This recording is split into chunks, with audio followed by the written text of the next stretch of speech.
Davidian Revolution.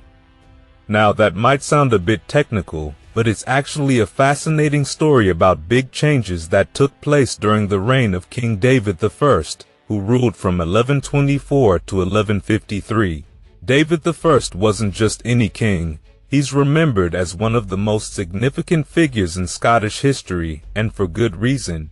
During his reign, Scotland went through some major transformations. Scholars refer to this period as the Davidian Revolution, and it's all about how David modernized Scotland and brought in new ideas from Europe. So what did this revolution actually mean? Well, first off, David I was all about progress.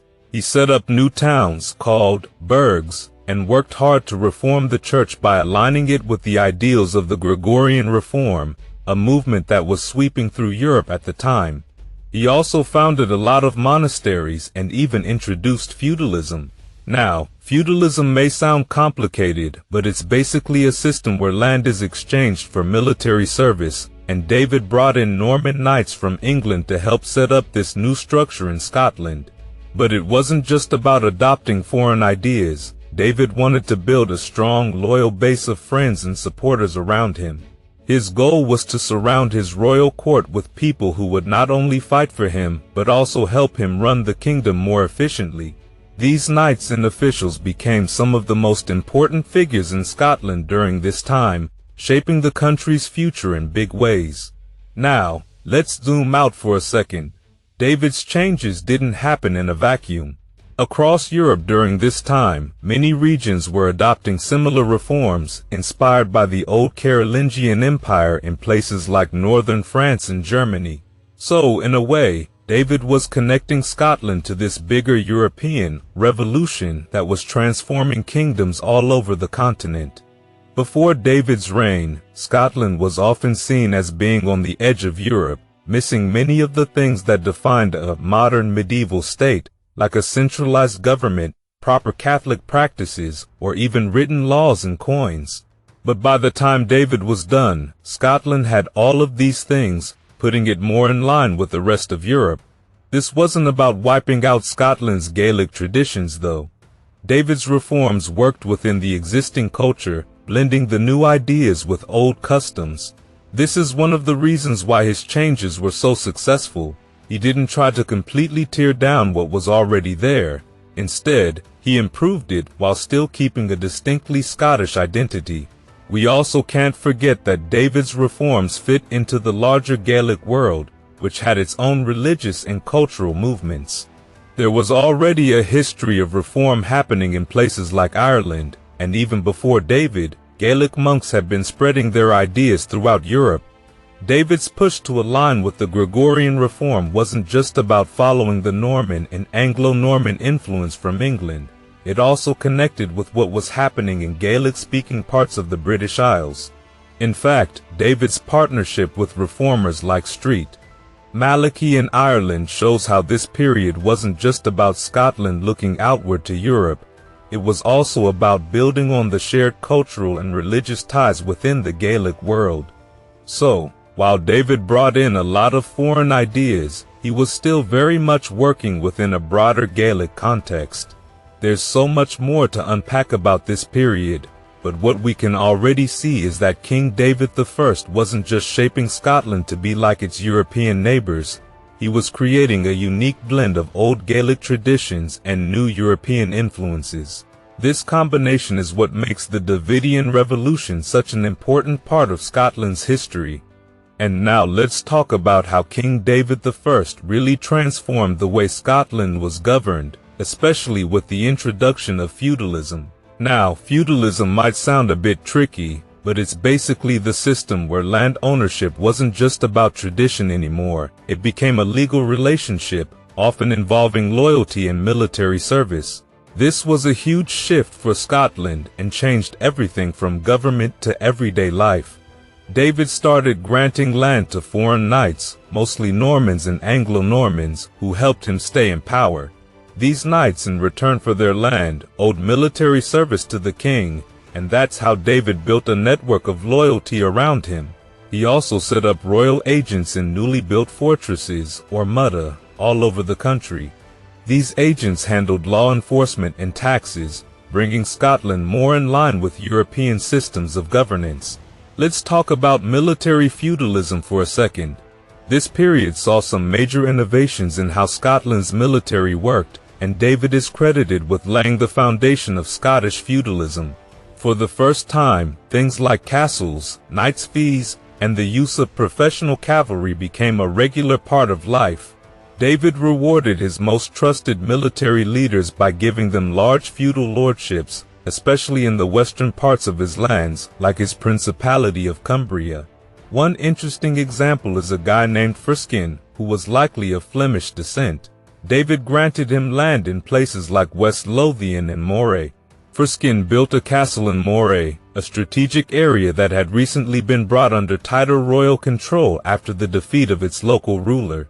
Because Friskin had no family ties to the region, his loyalty was entirely to David, which helped the king consolidate power in the more rebellious parts of the kingdom.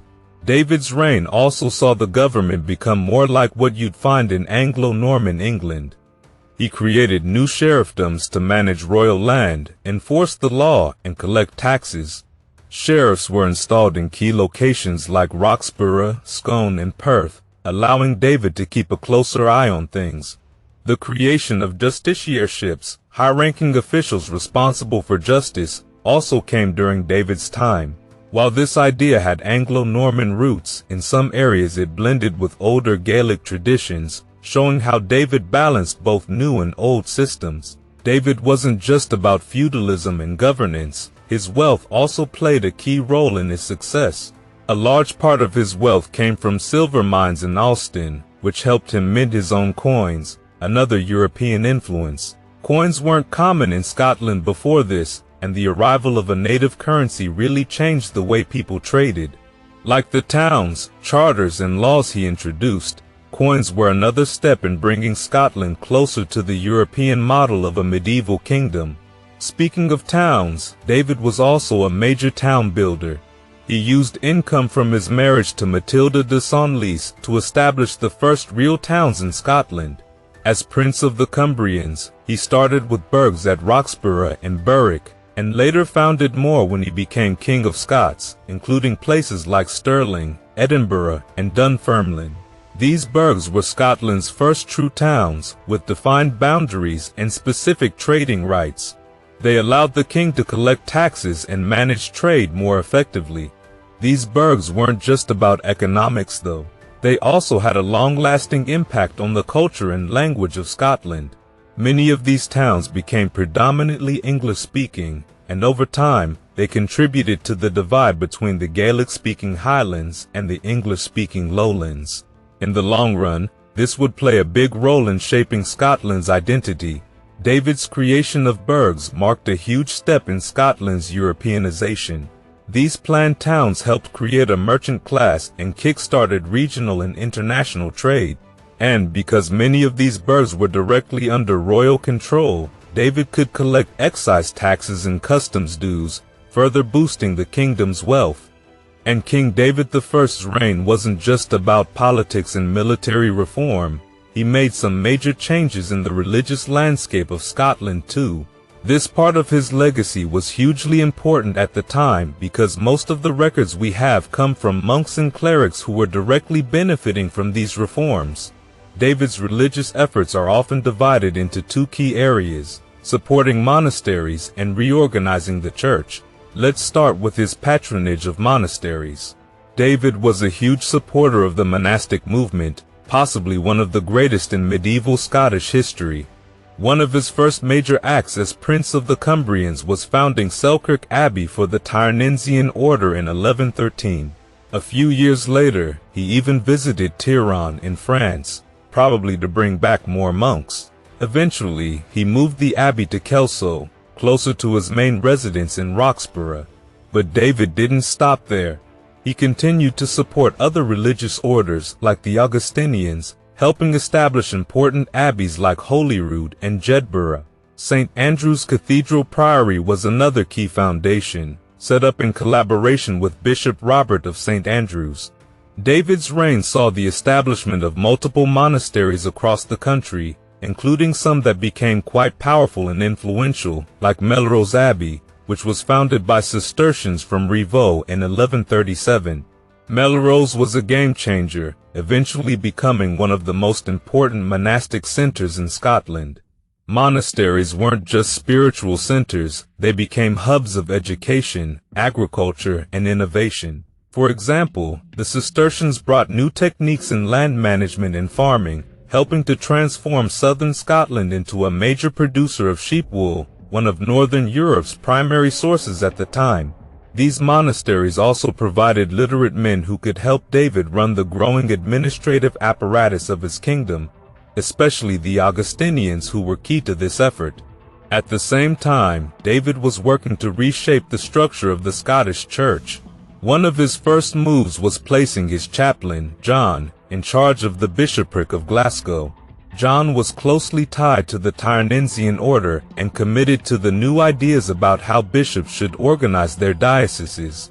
David made sure Glasgow had enough land to become self-sufficient and important within the kingdom. He even started building a proper cathedral in Glasgow in the 1120s, aiming to make the bishopric independent from other church authorities, which didn't sit well with the English church, especially the archbishops of Canterbury and York, who both tried to claim authority over Scotland. Now, when it comes to the overall structure of the Scottish Church, David's influence was significant, but maybe not as sweeping as some older accounts have suggested. While he did move the bishopric of Mortlach to Aberdeen and helped create the diocese of Caithness, it's now believed that he didn't create Scotland's entire system of bishoprics from scratch. Instead, he restored some old bishoprics that had been neglected and made sure they were properly staffed. For example, before David came to power, there were only a handful of bishops north of the Forth, but by the time he died, that number had increased, with both restored and newly established sees.